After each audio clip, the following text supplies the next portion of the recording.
जे मान्यवर मंडळी तुम्हाला मार्गदर्शन करणार आहेत त्या मार्गदर्शनाचा एक एक शब्द तुमचा जीवन बनवेल आणि बनवले आहे। म्हणून सेवकांना बाबांनी म्हटले स्वावलंबी बना, स्वावलंबी बना आणि स्वावलंबी बनले तर तुम्ही सोन्यासारखे आणि ठणठणीत दिसाल। आणि सर्व सेवक दिसत आहे।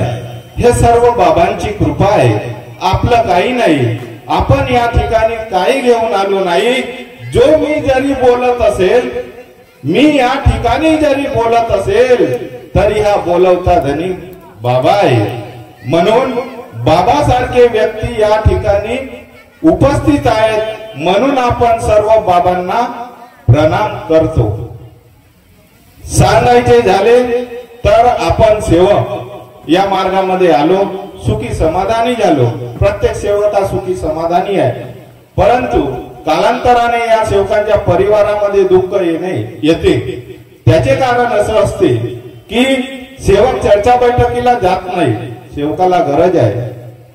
काल घरी असताना माझ्या पत्नीने मला विचारले, कारण समोरच्या सेवकीनबाईने तिला विचारले आणि माझ्या पत्नीने मला विचारले, म्हटले की सेवकाला जर तत्वशब्द नियमाचा ज्ञान आहे आणि सेवक चर्चा बैठकीला गेला नाही।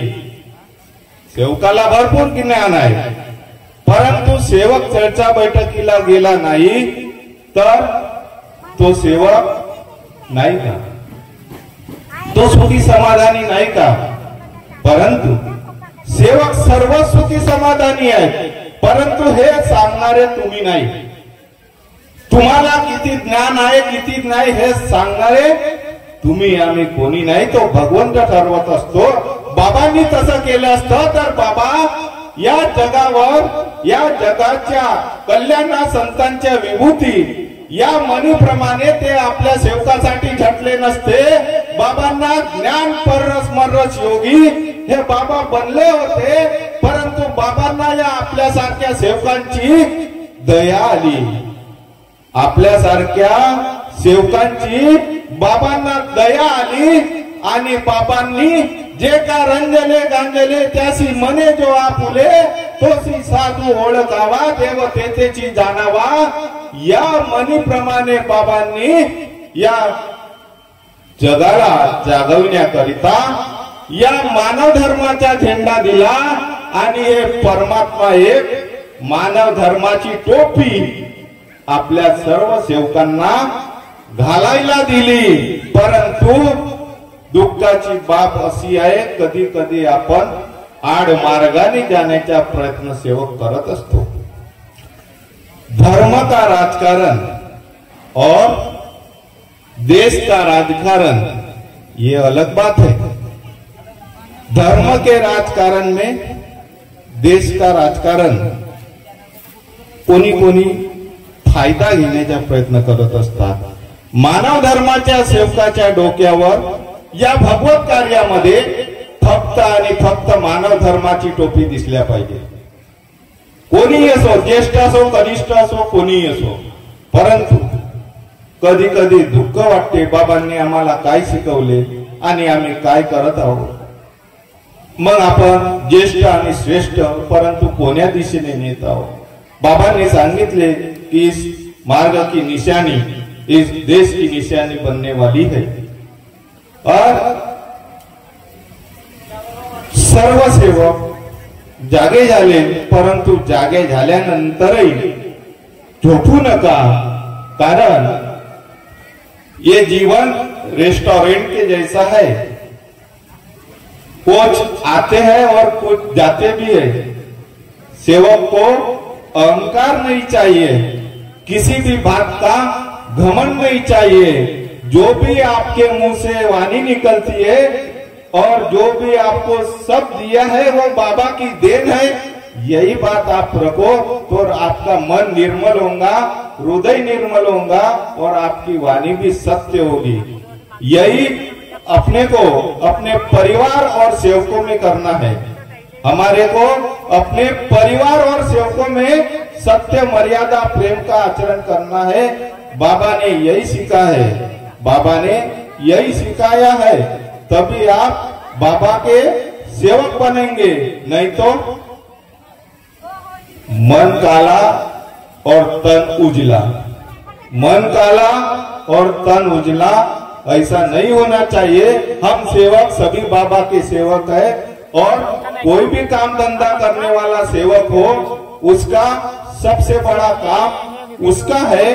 कोई यहाँ छोटा और बड़ा नहीं है, सब सबके बराबर बाबा के सेवक है। सभी को बाबा ने एक जैसे तत्व शब्द नियम दिए हैं।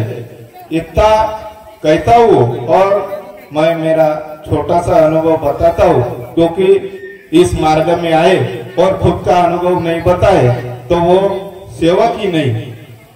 बाबा ने हम सबको अपना अपना अनुभव दिया है। आपण या मार्गामध्ये आलो आणि सुखी समाधानी झालो। कालांतराने आपल्या मनामध्ये वाईट विकार येत असतात, त्यामुळे आपल्या सेवकांची प्रगती ही खुंटावते। मार्गात आल्याच्या नंतरही सेवक दुखी होतात। याच्या मागे कारण असं असतो की सेवक हा तत्व शब्द नियमाला बाजूला सारून तो स्वतः आडमार्गाने चालून वागण्याचा प्रयत्न करतो, त्याच्यामुळे त्याची प्रगती खुंटावते। या मार्गामध्ये आलो 2006 ला, या मार्गामध्ये आलो।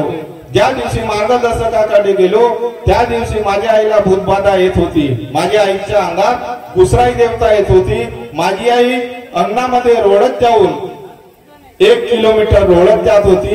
या तकियावर मुसलमानाच्या दर्गा, त्या तकियावर 6-3 वर्ष आम्ही तिथे राहत होतो। रात्रीला त्या रेतीवर माझी आई लोळत होती। रोज रात्री आमचा रडणं होता, भाऊ बहीण आमचा रडणं होता। परंतु मला असाच एक बाबाचा सेवक भेटला आणि त्यांचे शब्द मला कानी पडले की मी तर बाबाचा सेवक आहे। मी स्मशान घाट मध्ये सुद्धा गेलो तरी मला कोणती भूतबाधा लागत नाही।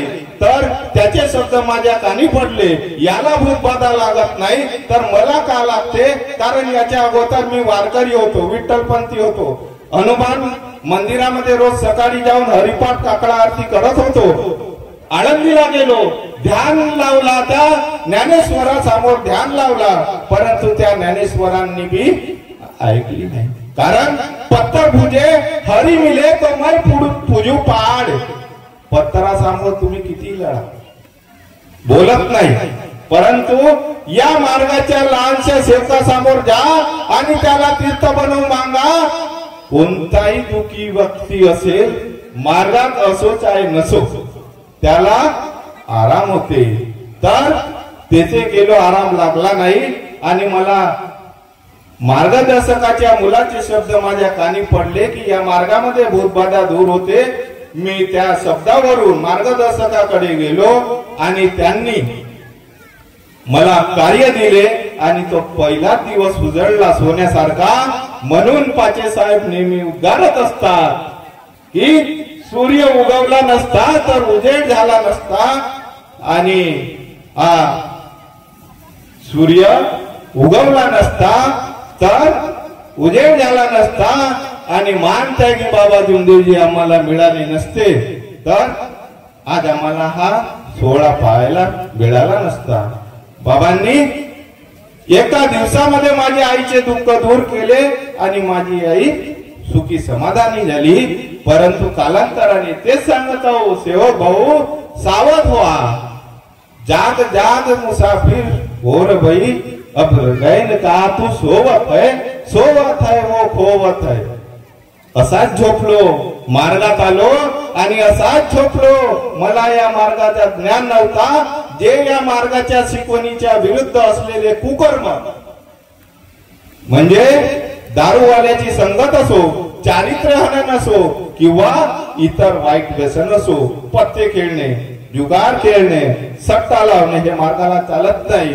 असे व्यसन मी करून बसलो आणि जे परिस्थिती होती ते झाली आणि तसंच घडलं। कालांतराने दुःख आलं आणि दुःख आल्याच्या नंतर माझी आई स्वर्गवासी झाली।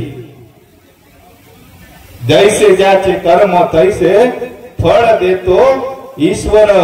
भगवान बाबा ने कहा है भगवान अलग हो गया और शैतान भी अलग हो गया, अपने कर्म अपने पास है।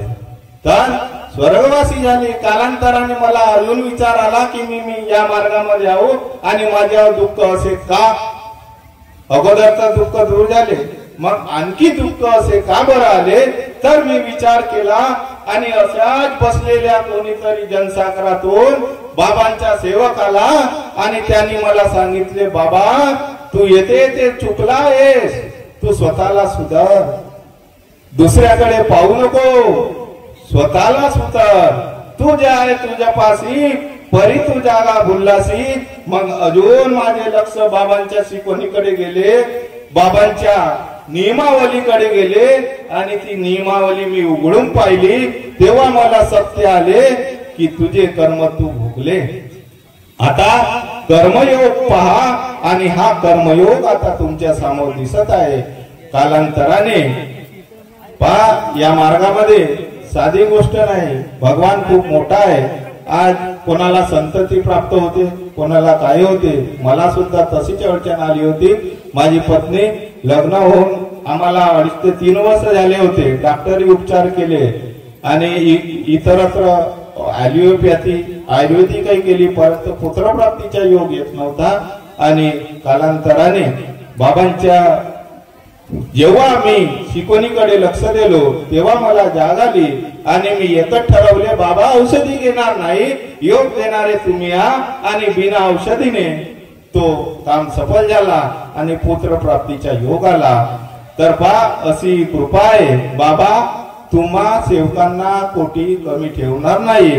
तुम्ही या भगवत कार्यामध्ये जो योगदान दिला, बाबा सर्वांची भरपूर परतफेड करत असतात। फक्त आपले लक्ष बाबाकडे असू द्या।